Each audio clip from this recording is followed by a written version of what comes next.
Hello students, तो class 9th में chapter number 2 science में is matter around us pure, जो कि केमिस्ट्री का एक पार्ट है, एनसीईआरटी एग्जाम्पलर से सॉल्व कर रहे थे। ध्यान रखिएगा, एनसीईआरटी एग्जाम्पलर के हम सॉल्यूशन कर रहे थे बच्चों।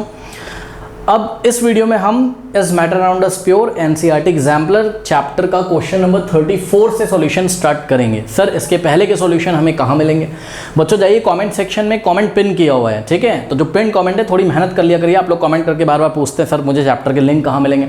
जाइए कमेंट सेक्शन में कमेंट पिन किया हुआ है मैंने, तो वहाँ पे रीड मोर पे क्लिक करिए ना, पूरा सिलेबस खुल के आ जाएगा आपका, ठीक है? वहाँ पे मैंने चैप्टर्स, ऊपर जो आपको लिंक मिलेंगे वहाँ पे चैप्टर्स पढ़ाए हुए हैं, और नीचे जो लिंक मिलेंगे वो एनसीईआरटी एग्जाम्पलर के लिंक मिलेंगे। तो is matter around us pure NCERT exemplar पे क्लिक करिए, पार्ट 1 से चीज़ें आ जाएंगी। आपको इसके पहले के सभी क्वेश्चंस के सॉल्यूशन विद एक्सप्लेनेशन मिल जाएंगे वहाँ पर। ये मैं नए बच्चों के लिए बता रहा हूँ। एक इन्फॉर्मेशन और, शॉर्ट में पढ़ना छोड़ दीजिए। आप क्या करते हो, यूट्यूब पे टाइप किया is matter around us pure और is matter around us pure finish करें आधे घंटे में, आधे घंटे 1 घंटे में लोगों ने चैप्टर करा दिया, ठीक है? इम्पॉसिबल। आपके कॉन्सेप्ट नहीं क्लियर होंगे तो एनसीईआरटी एग्जाम्पलर तो बहुत दूर की बात है, ठीक है? तो पहले आपको चैप्टर अच्छी तरीके से पढ़ना है, चैप्टर का लिंक ऊपर दिया हुआ है, और उसके बाद आप एनसीईआरटी एग्जाम्पलर करेंगे तो चीज़ें आपको समझ में आने लगेंगी। अगर आपके कॉन्सेप्ट क्लियर हैं तो आप सीधे एनसीईआरटी एग्जाम्पलर स्टार्ट कर लीजिए। ये मैंने नए बच्चों के लिए बताया है। तो बच्चों आइए स्टार्ट करते हैं हम। क्वेश्चन नंबर 34 कह रहा है कि under which category of mixtures will you classify alloy and why? कई बार बच्चों इस क्लास में मैं शुरू से ही बोल रहा हूँ कि alloys are the homogeneous mixture of 2 और more metals and some time metal and non metal, ठीक है? जैसे कि स्टील आपने देखा था, स्टील मेटल और नॉन मेटल का होमोजीनियस मिक्सचर था, ठीक है? उसके बाद ब्रास, देखिए ब्रास एक तरीके का एलॉय होता है। एलॉय हम बनाते क्यों हैं? तो जवाब है एलॉय हम इसलिए बनाते हैं ताकि अगर हम प्योर मेटल यूज करते हैं उसमें कोरोजन हो जाता है। कोरोजन मतलब वो खराब होने लगते हैं धीरे धीरे, they are eaten up by acid bases और केमिकल्स, मतलब कि कोई केमिकल उस पर अटैक कर दे, या कभी कभी वो एयर से रिएक्ट कर लेते हैं। जैसे कि आयरन है, अब आयरन पे जंग लग जाती है जिसको हम रस्टिंग बोलते हैं, तो हम बोलेंगे भाई आयरन का कोरोजन हो गया, केमिस्ट्री की भाषा में खराब हो गया, वो जंग लग गई उसमें। तो उसको बचाने के लिए हमने क्या किया है, तो आयरन पे भाई पेंट कर दो, या तो हमने क्या किया, आयरन में थोड़ा सा कार्बन मिक्स कर दिया तो वो स्टील में चेंज जाता है। स्टील में कभी भी कोरोजन नहीं लगता, कभी जंग नहीं लगती है। स्टील एक तरीके का एलॉय है, किसका? मेटल और नॉन मेटल। मेटल क्या है उसमें? आयरन, और नॉन मेटल क्या है उसमें? Carbon, okay? और स्टील में मजबूती भी आ जाती है, उसकी strength as compare to iron बढ़ जाती है, ठीक है? तो यही रीज़न है स्टील का यूज़ हम लोग ब्रिजेस वगैरह बनाने में भी करते हैं। तो बच्चों इस तरीके से एलॉय हम तैयार करते हैं। तो एलॉय जो होता है वो होमोजीनियस मिक्सचर होता है, हमेशा ध्यान रखिएगा। पहले तो आप यही समझ लो होमोजीनियस हेटेरोजीनियस क्या होता है, बड़ा शॉर्ट में आपको बताऊंगा।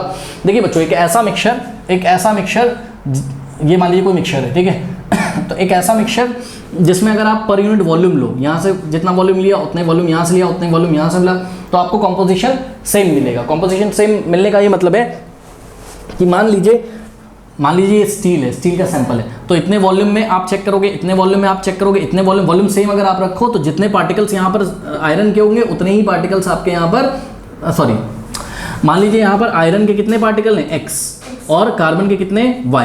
तो इतने पोर्शन में भी आयरन के आपको x पार्टिकल ही मिलेंगे और y के भी, सॉरी कार्बन के कितने पार्टिकल मिलेंगे? y, ठीक है? तो पर यूनिट वॉल्यूम में जो कॉम्पोजिशन चेंज नहीं होता है। अगर मैं और अच्छी तरीके से नंबर्स की हेल्प से आपको समझाना चाहूँ तो आप ये समझ सकते हो कि पर यूनिट वॉल्यूम में जितने आयरन के पार्टिकल होंगे, सपोज आयरन 100 है, कितने? 100, और कार्बन सपोज 5 है, ये मैं ऐसे एग्जांपल ले रहा हूँ। तो इतने पोर्शन में भी आपको आयरन के 100 पार्टिकल्स मिलेंगे और कार्बन के 5 मिलेंगे, ठीक है? तो पर यूनिट वॉल्यूम में आप चेक करोगे तो कॉम्पोजिशन चेंज नहीं होता है। तो हम क्या बोलते हैं कि भाई होमोजीनियस मिक्सचर में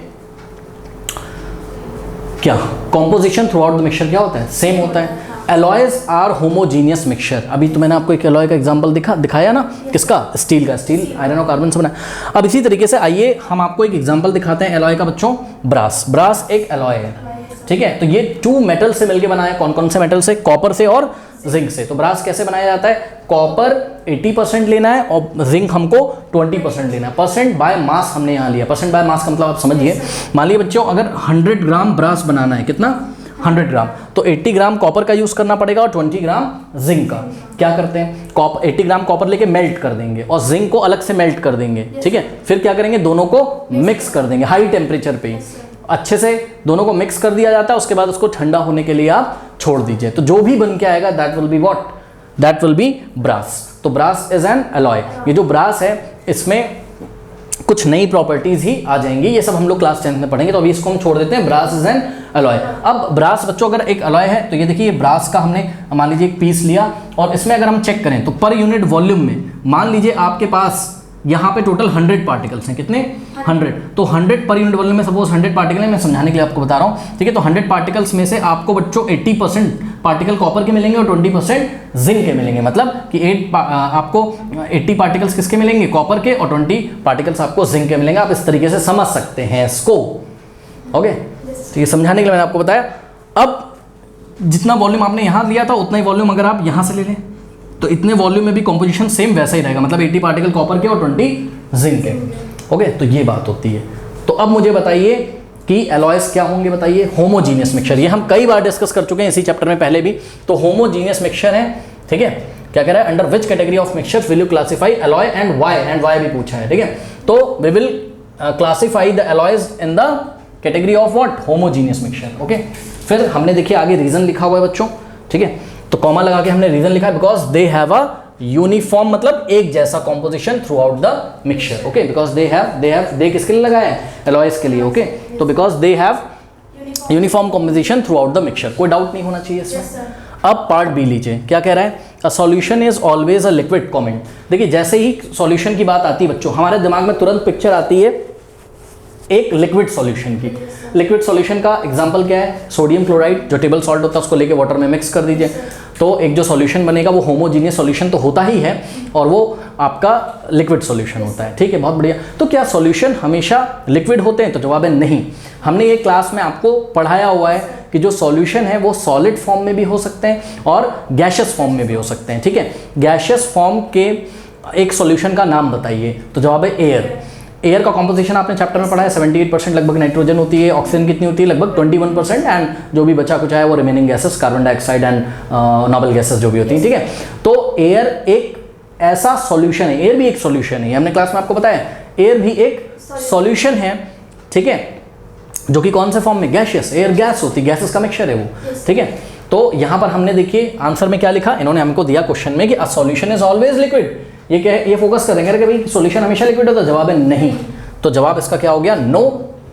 अब हमने इसका रीजन के साथ इसको एक्सप्लेन किया, एग्जांपल के साथ इसको एक्सप्लेन किया, क्या कि solid solution and gases solution are also possible. Example के तौर पे देखिए ये जो एयर है ये किसका एग्जांपल है आपका? बताइए। ये गैसियस सॉल्यूशन का है, ये गैसियस सॉल्यूशन का एग्जांपल है। और जो ब्रास होता है, अभी तो हमने आपको दिखाया, ब्रास भी एक तरीके का सॉल्यूशन। ब्रास क्या होगा? सॉलिड होगा, ठीक है। ब्रास एक एलॉय है जो कि होमोजीनियस मिक्सचर तो है ही, ठीक है। होमोजीनियस मिक्सचर होते हैं तो क्या वो सॉल्यूशन नहीं हो सकते हैं? बिल्कुल सॉल्यूशन हो सकते हैं। ये क्लास में हमने सब कुछ आपको एक्सप्लेन किया, इसलिए मैं बार बार कहता हूँ कि प्लीज चैप्टर पहले पढ़ें, ठीक है। तो ब्रास जो है वो किसका एग्जांपल बताइए? सॉलिड सॉल्यूशन का, ओके। सॉलिड सॉल्यूशन का कोई दिक्कत है बताइए?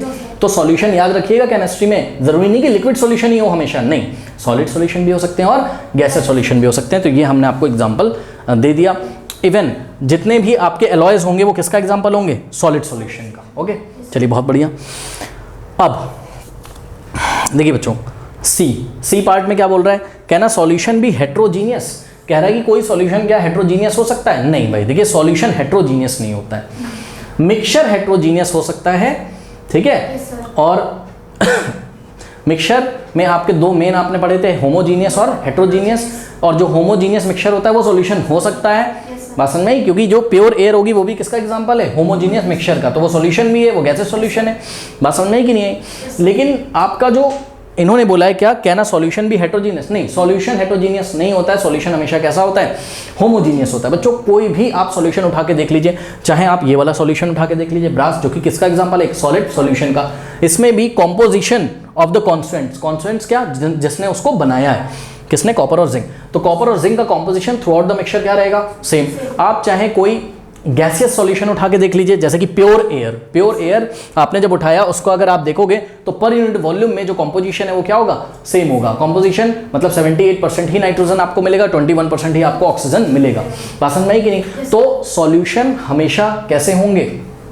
होमोजीनियस, हेट्रोजीनियस नहीं हो सकते हैं। और आप एग्जांपल ले सकते हो NaCl का, NaCl एक्वस सॉल्यूशन, ठीक है, NaCl का जो वाटर में मिला देते हैं, ठीक है, इसको तो आप फील भी कर सकते हो। कैसे फील कर सकते हैं सर? देखिए बात समझिए, इसमें हमने एक NaCl का सॉल्यूशन बनाया, मतलब सोडियम क्लोराइड, टेबल सॉल्ट लीजिए, वाटर में डालिए, अच्छे से स्टिर कर दिए। अब इसको छोटे छोटे ग्लासेस में आप निकाल लीजिए, ठीक है, ये, और सभी ग्लास का वॉल्यूम क्या होना चाहिए? सेम होना चाहिए। अब आप इसको टेस्ट करो, चाहे आप इसको टेस्ट करो, चाहे आप इसको टेस्ट करो, हर बार टेस्ट क्या आता है? सेम आता है। यानी कि जो कॉम्पोजिशन है स्टूडेंट्स किसका?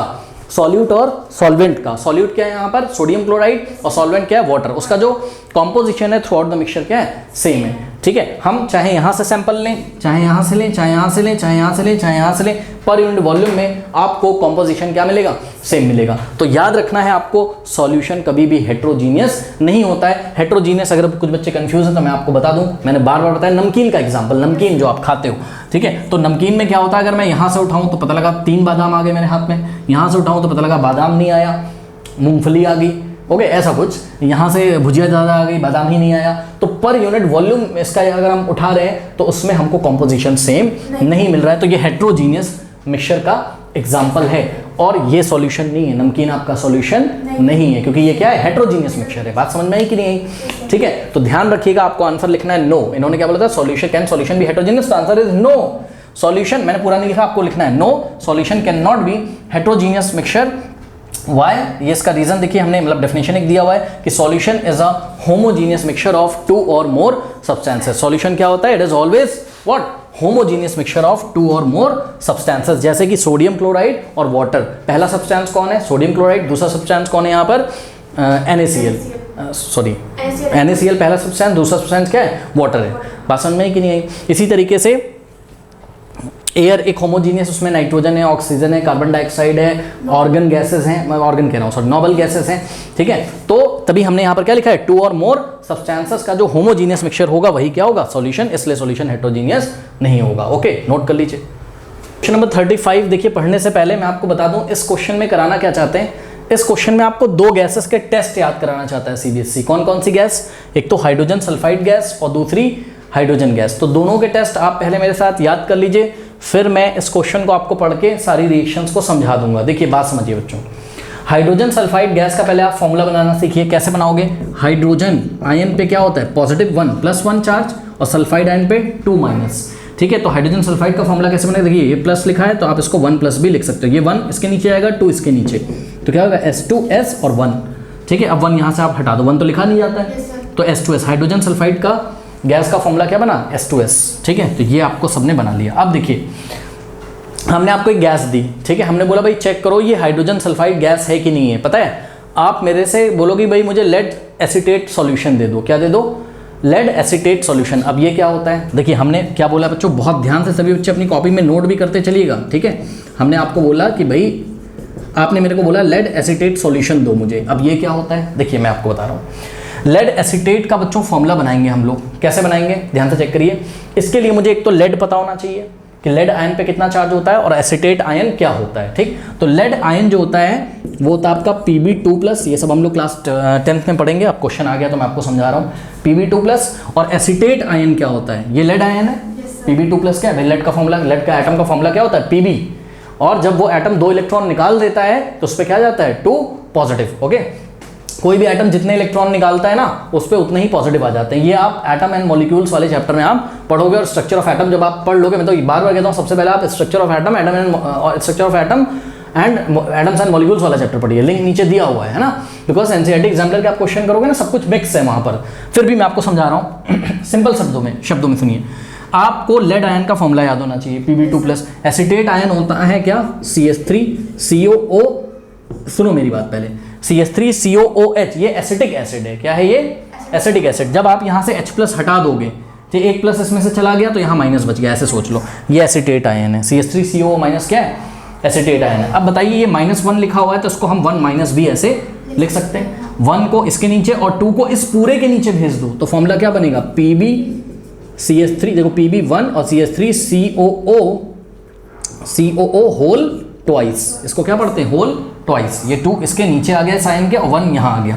ये लेड एसीटेट का फॉर्मूला बन गया। तो बताइए लेड एसीटेट का फॉर्मूला क्या बना? बताइए P1 हटा दो यहाँ से, PbCH3CO होल ट्वाइस। ओके, ये सॉल्यूशन हमने आपको दे दिया। सभी बच्चे इतना नोट कर लें तो मैं इसको हटा दूंगा। नोट करिए, मेरे पास जगह नहीं है, मुझे बहुत कुछ समझाना है, नोट कर लीजिए। अब देखो यहाँ पर आपके पास बना बच्चों lead acetate solution PbCH3COO whole twice, और यहाँ पर आप एक्वस भी लिख सकते हो। एक्वस मतलब पानी तो मौजूद होगा ना। एक्चुअल में जो लेड एसीटेट होता है ना, पहले सॉलिड फॉर्म में होता है, फिर उसको हम पानी में डाल के अच्छे से स्टिर कर देंगे तो लेड एसीटेट का सॉल्यूशन बनेगा। कैसा सॉल्यूशन बनेगा सर? पानी जैसा ही दिखेगा, परेशान ना हो, ट्रांसपेरेंट रहेगा। ओके, तो ये लेड एसीटेट सॉल्यूशन है। आप एक्वस लिखना हो तो लिख दो, नहीं लिखना हो तो नहीं लिखो। होता क्या है स्टूडेंट्स, मैं आपको बताता हूँ।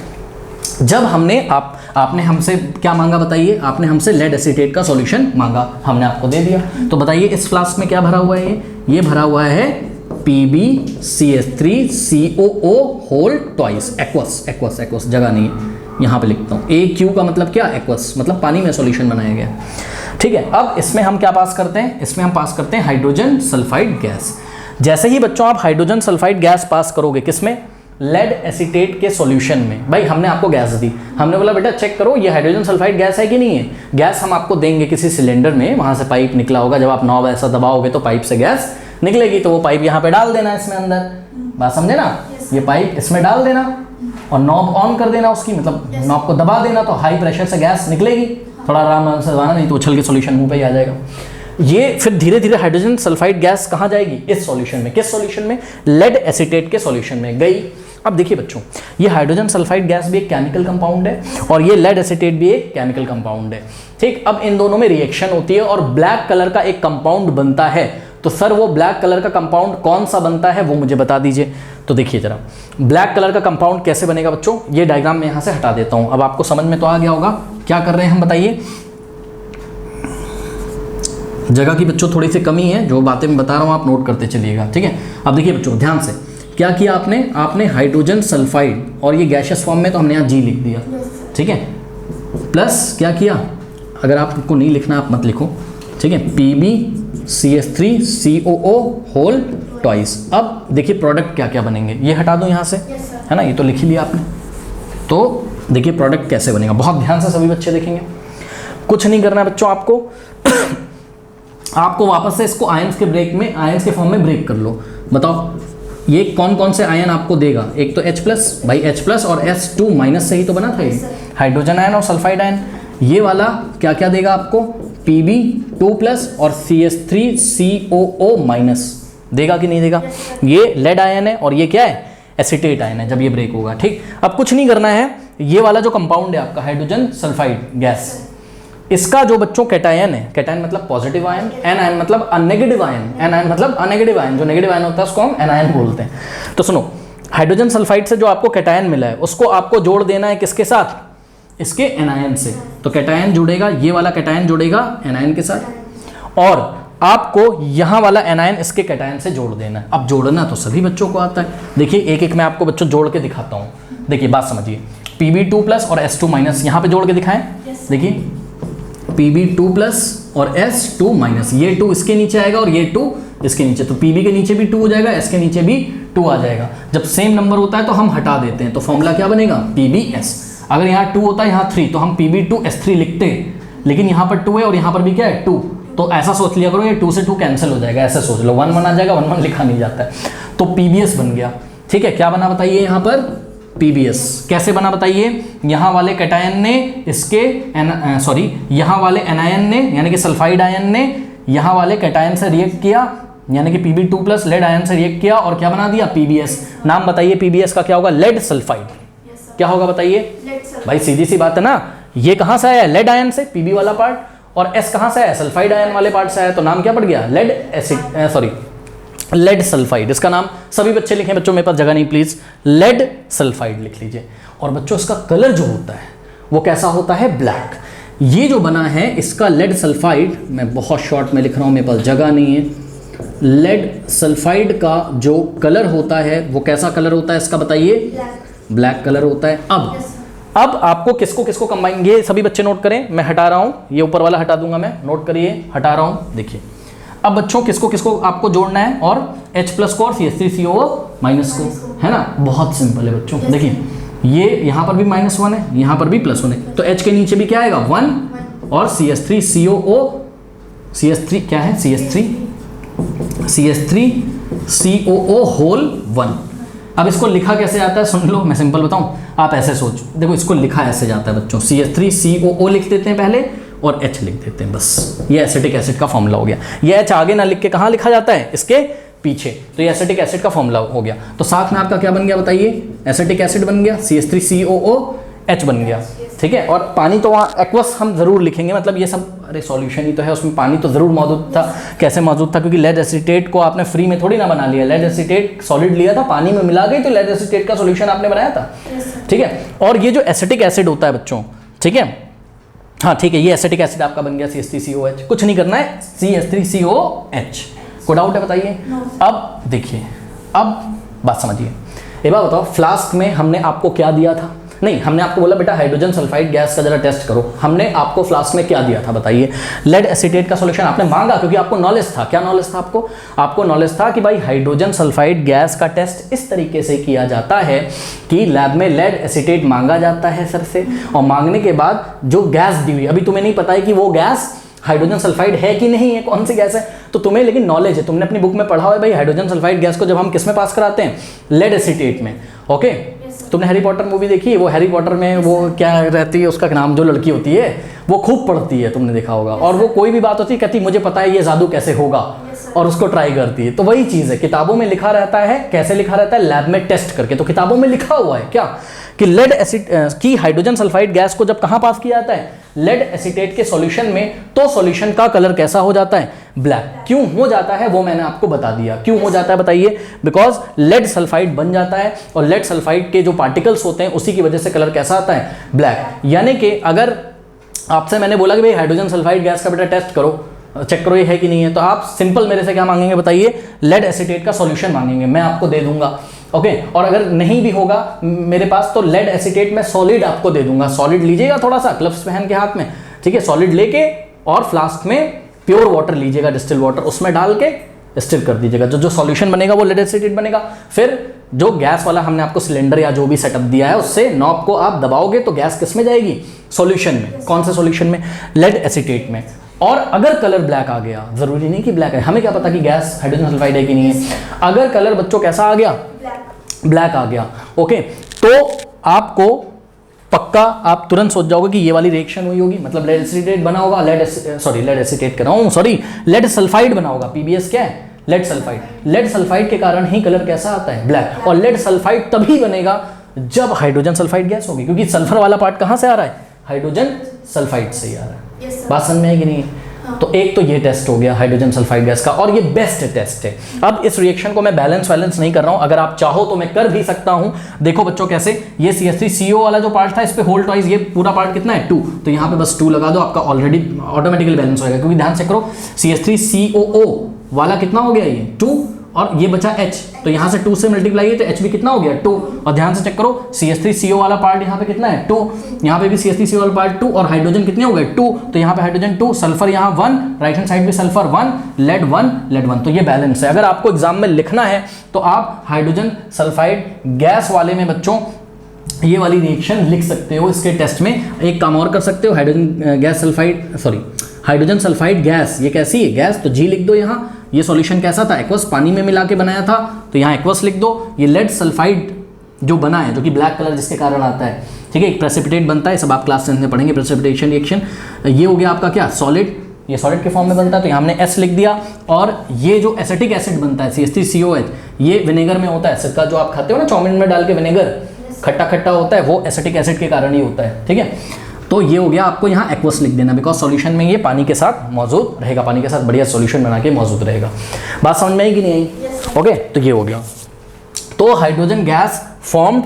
अच्छा एक चीज़ और, हाइड्रोजन गैस की बच्चों अगर स्मेल लोगे, पता है कैसी स्मेल होती है, फाउल स्मेल होती है, बहुत बड़ी गंदी सी स्मेल होती है, जैसे क्या कहते हैं, मतलब सड़े हुए अंडे जैसी स्मेल इसकी होती है, ठीक है। तो इसलिए हमने यहाँ पे टेस्ट में क्या लिखा, टेस्ट ऑफ गैसेस में हाइड्रोजन सल्फाइड गैस का जो टेस्ट होगा, या तो उसकी फाउल स्मेल को आप पहचानते हो, वो आप तभी पहचानोगे जब आपके टीचर ने कभी आपको स्मेल करवाया होगा लैब में, वरना तो पहली बार तुम्हें कोई स्मेल आएगा, तुमको समझ में नहीं आएगा कि कैसा गैस है। तो ये बच्चों स्मेल वाले पे मैं ज्यादा भरोसा नहीं करता हूं, फिर भी मैंने यहाँ लिखा हुआ है क्या, कि hydrogen gas formed a foul smell best इसका टेस्ट क्या है कि इसको आप कहां पास करो, लेड एसीटेट सॉल्यूशन में, तो आपको ब्लैक कलर का सॉल्यूशन बनता हुआ नजर आएगा। ब्लैक कलर किसकी वजह से आता है, लेड सल्फाइड की वजह से आता है। ओके, तो यही बात हमने आगे लिखी, and on passing through lead acetate solution it turns black, it turns the solution black, it turns the solution black, मतलब it किसके लिए लगा हुआ है, हाइड्रोजन सल्फाइड के लिए। it मतलब हाइड्रोजन सल्फाइड, टर्न्स मतलब कर देता है,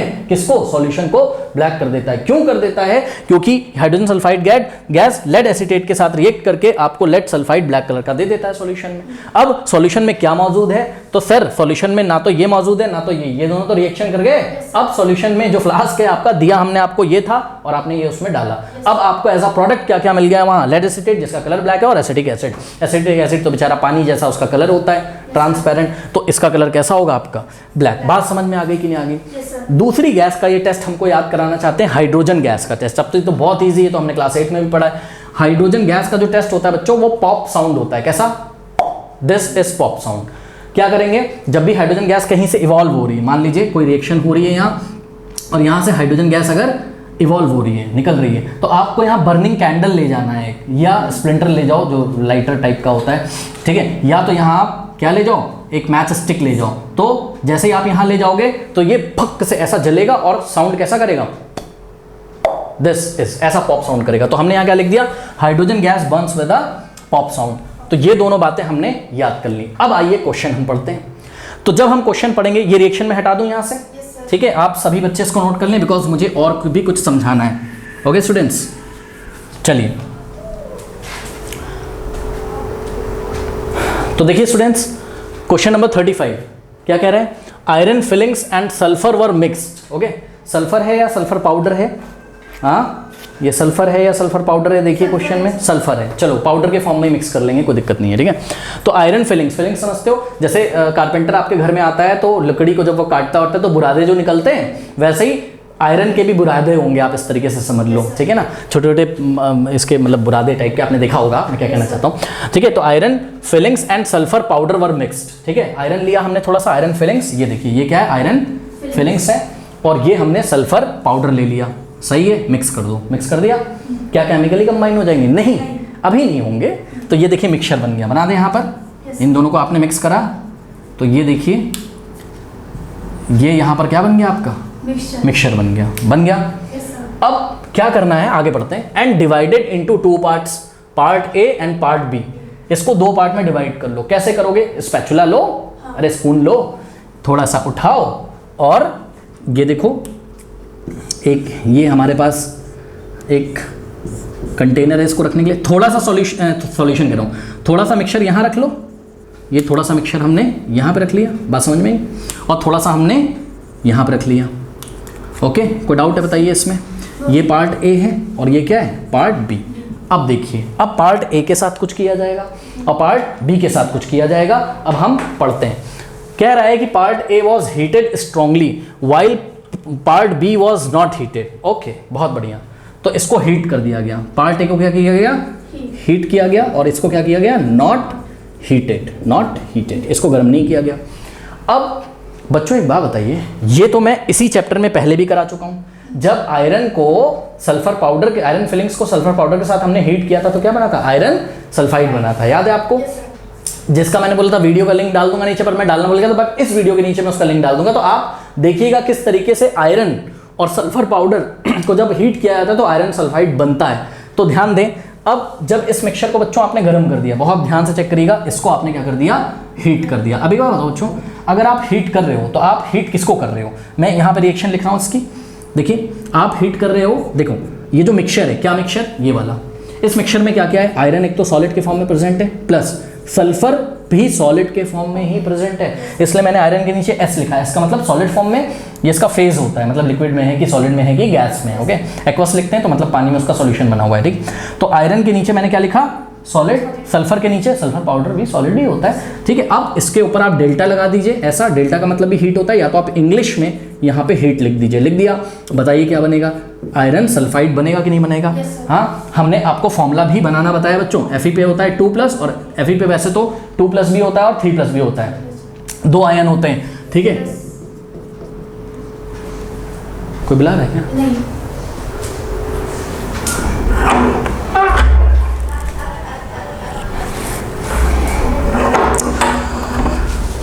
देखिए Fe2+ को हम लोग फेरस बोलते हैं और Fe3+ को हम लोग फेरिक बोलते हैं, बट यहाँ पर Fe2+ वाला रहेगा, ठीक है। तो ये 2 इधर जाएगा, ये 2 इधर, तो क्या हो जाएगा बताइए, Fe2S2, 2 से 2 कैंसिल, Fes, तो ये बन गया आपका फेरस सल्फाइड, आप इसको बोल सकते हैं बिकॉज ये फेरस आयन से आया था, या तो आप इसको आयरन सल्फाइड बोल सकते हैं। बात समझ में आई कि नहीं आई? ओके चलो बहुत बढ़िया। तो ये आयरन सल्फाइड जो बनता है ये भी सॉलिड बनता है। सर कहाँ देखूं? नीचे सबसे ऊपर एक कमेंट करूंगा, उस वीडियो को देखिएगा, उसमें आपको इसको हीट करते हुए दिखाया गया होगा आयरन और सल्फर को, तो आपको फील आ जाएगा कि किस तरीके से फेरस सल्फाइड सॉलिड बनता है, ठीक है। तो अब आपके पास एक बात बताओ बच्चों, मिक्सचर ए जो है, क्या वो मिक्सचर ए रहा? नहीं, कुछ नया बन गया। ध्यान से चेक करो, क्या बन गया अब आपके पास?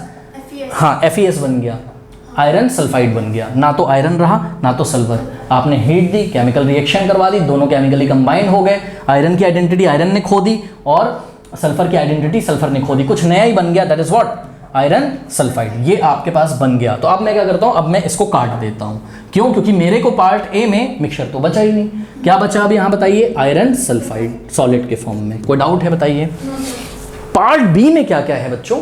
तो सर पार्ट बी में अभी आयरन मौजूद है सॉलिड के फॉर्म में, प्लस वहाँ सल्फर भी मौजूद है। अभी चेक करो, उसको तो हमने कुछ किया ही नहीं। अब देखते हैं आगे क्या करना है।